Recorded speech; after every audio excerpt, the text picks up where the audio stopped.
Alô, olha só, e se eu te disser que ser artista hoje não é muito diferente do que ser uma startup? Segura aí que eu já volto.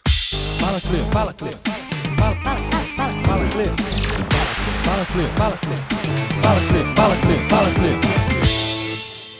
Então, gente, voltei. Você deve estar se perguntando por que eu comparei um artista com uma startup. E para explicar melhor por que eu falei isso, eu vou fazer uma breve reflexão do que a gente está vivendo agora, nesse momento. A gente olha para o futuro e não sabe, por exemplo, se a gente vai ter show ainda em 2020. E se os shows só voltarem no segundo semestre de 2021. Isso não é um absurdo de se pensar, gente. Estão todos os artistas um pouco apavorados e com razão, e não só artistas. Toda a cadeia produtiva da música, que direta ou indiretamente vive da venda de shows, de festivais, tá se fazendo essa mesma pergunta, porque a gente não sabe o que vai acontecer com o mundo na real e quando os shows vão voltar a acontecer de fato e como vão estar os artistas e escritórios, e empresários e labels, etc, etc, etc, quando de fato tudo voltar ao normal, porque é meio uma caminhada no deserto. Como que você vai sobreviver sem shows? Artistas grandes como Luan Santana dispensaram praticamente toda a sua equipe. Muitos artistas fecharam seus escritórios. Muitos escritórios de venda de show entregaram os imóveis onde funcionava toda a história porque eles não têm mais condição de manter toda uma estrutura para atender uma demanda que não existe mais. Bom, dito tudo isso, vou voltar ao tema startup.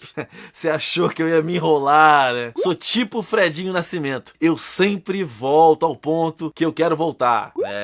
Fica ligado aí que eu não tô dando mole não. O que tá acontecendo nesse momento agora? E aí eu falo mais uma vez, não são só os artistas, mas muitos profissionais dessa cadeia produtiva da música, assim como muitos profissionais liberais de todos os tipos estão fazendo a mesma coisa. Eu tenho que estar na internet para divulgar o meu serviço, para fazer a captação desse cliente e viver desses clientes online, independente do que acontece no mundo offline. Os grandes especialistas de marketing, análise de cenários econômicos e blá, blá, blá, blá, estão dizendo que a pandemia praticamente acelerou 10 anos um processo. Essa corrida das pessoas para a internet e o entendimento que a gente tem que fazer o nosso negócio girar também online. Que a gente tem que ter a capacidade de poder vender os nossos produtos na internet. Que a gente tem uma estrutura para poder estar trabalhando online, dar sua consultoria online, poder fazer o seu show online. E o que acontece é que centenas de milhares de pessoas que nunca quiseram ser artista ou nunca quiseram estar na frente das câmeras, na frente dos holofotes, entenderam que elas precisam estar online, elas precisam abrir canais, elas precisam entender sobre marketing digital, elas precisam entender como que as redes sociais funcionam, elas precisam entender de e-mail marketing, elas precisam fazer tudo que talvez elas nunca teriam pensado em fazer se tudo isso não tivesse acontecido. E aí aonde vem a startup nesse contexto para você não achar que eu tô completamente louco? Toda startup, na real, começa com uma ideia e muito pouca grana. E aí o plano é, como que eu vou ter o tal mínimo produto viável, em inglês é Minimum Viable Product, para convencer pessoas que tenham grana para apostar naquela ideia. E aquela ideia vai andando, e aí na medida que vai entrando dinheiro, você vai aprimorando esse mínimo produto viável. Esse é um ciclo quase que interminável, quando uma história começa a dar certo, porque o dinheiro vai entrando, o dinheiro vai entrando, o dinheiro vai entrando, e você vai aprimorando, aprimorando, aprimorando. E eu acho que a gente pode aplicar esse mesmo conceito na nossa carreira. E por que eu tô dizendo isso? Porque na hora que todo mundo tem que ir pra internet, dar a cara a tapa, as pessoas começam a se fazer perguntas. E aí fica todo mundo meio que com os mesmos grilos, sabe? É óbvio, todo mundo quer ter um conteúdo incrível. Todo mundo quer ter um canal como aquele canal que você segue há um tempão que é super bem feito. Só que esse canal que é super bem feito, se você for olhar lá quando ele começou, ele era tosco. Ah, mas meu celular não é o melhor, eu não tenho uma câmera, mas eu não tenho luz, como que eu vou fazer isso? Eu nunca falei pra câmera, eu não sei como que eu faço um vlog, como que eu vou fazer um podcast, eu não sei falar, eu não sei olhar pra câmera, eu não sei como me comportar aqui online, eu sou tímido, não consigo fazer live. E aí fica todo mundo nessa, e muitas vezes nesse processo, aí eu venho falar novamente de procrastinação, o que acontece é que a gente não faz. E se a gente não faz, a gente não tem nem a chance de ir aprimorando o nosso mínimo produto viável, e a gente não tem a chance de um aporte de dinheiro futuro, porque a gente não começou. E aí o que acontece? Nada acontece.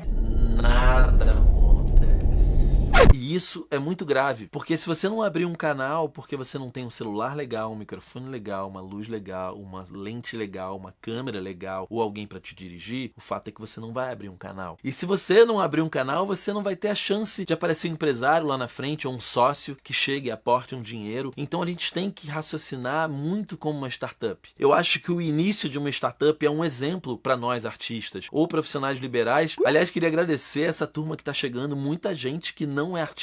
E eu fico muito envaidecido mesmo porque esse conteúdo eu faço para artistas, mas eu tô começando a ver que ele serve para outras pessoas que têm o sonho de empreender no mundo digital. Esse pensamento de mínimo produto viável faz a gente entender que vai começar meio tosco mesmo. A gente vai começar a fazer TikTok e vai ser meio tosco. Você vai começar a fazer seu canal e não vai ser aquele canal top que você gostaria de ter. Não vai ser aquele canal incrível, com a melhor imagem, com o melhor som. E talvez ele também não aconteça logo de início, o que é bom, porque dá tempo da gente ir aprimorando, da gente ir melhorando, a gente conseguindo juntar uma grana para comprar um equipamento melhor. O que não pode é a gente não fazer, ficar parado, porque a gente não tem ainda a câmera, a lente, a luz, o espaço, o microfone, o expertise, enfim, a gente tem que fazer. Mesmo que o primeiro produto que você coloque pro mundo ali seja de fato uma merda, porque você vai estar melhorando no próximo, você vai atualizando no próximo. E isso se aplica a tudo que a gente vive na música, porque às vezes a gente não grava uma faixa porque a gente não tem a grana para fazer com o melhor produtor, a gente não tem a grana para fazer no melhor estúdio, e a gente não faz. Se a gente não faz, o que acontece? Nada, não acontece nada. E aí você não abre teu canal no YouTube porque você achou que não tem expertise, ou que não tá na hora, ou que você não tem a melhor ideia, ou que você não tem as coisas que a gente já falou aqui, e aí o que acontece? Nada. E aí você não vai lá no seu Instagram porque você ainda é meio tímido, porque você se sente meio constrangido, ou você não tem um TikTok, você tá meio bolado, que aquilo não é o que você entende, ou você não tá no Twitter. Mas a gente tem que escolher 1 ou 2 lugares pra estar. E estar mesmo. Aprender como aquilo funciona. Criar nosso conteúdo com o que a gente tem na mão, com o tempo que a gente tem, da forma que a gente consiga fazer, para que a gente amadureça, para que a gente vá aprimorando tudo que envolve a nossa carreira. Porque se a gente não desistir e seguir o nosso sonho, se a gente tiver as metas claras, se a gente fizer o nosso dever de casa, em algum momento a tua audiência cresce, em algum momento o aporte de dinheiro aparece, e aí você vai se transformando de fato num negócio. Eu tô falando isso pra vocês de coração, porque eu recebo muita mensagem, eu troco ideia com muita gente online, e eu sei como é difícil, gente. Eu tô aqui falando isso pra vocês, mas eu sempre falo pra mim mesmo, porque não é fácil eu estar aqui falando pra você, eu tô indiretamente falando pra mim que a gente não pode desistir. Esse pensamento de mínimo produto viável é muito importante. Se a Marcela Rica não tivesse me forçado, praticamente, forçado entre aspas, obviamente, porque eu queria vir aqui gravar o vídeo, mas se não tivesse a pressão dela, eu não teria gravado o primeiro vídeo. Eu estaria até hoje pensando na forma perfeita de fazer. Não, mas pô, pá, não sei o quê. A gente às vezes queria desculpa pra não colocar a nossa cara a tapa, pra não ser julgado. E eu acredito que não seja fácil pra você. Quando você vai fazer uma live e às vezes as coisas não acontecem como você queria,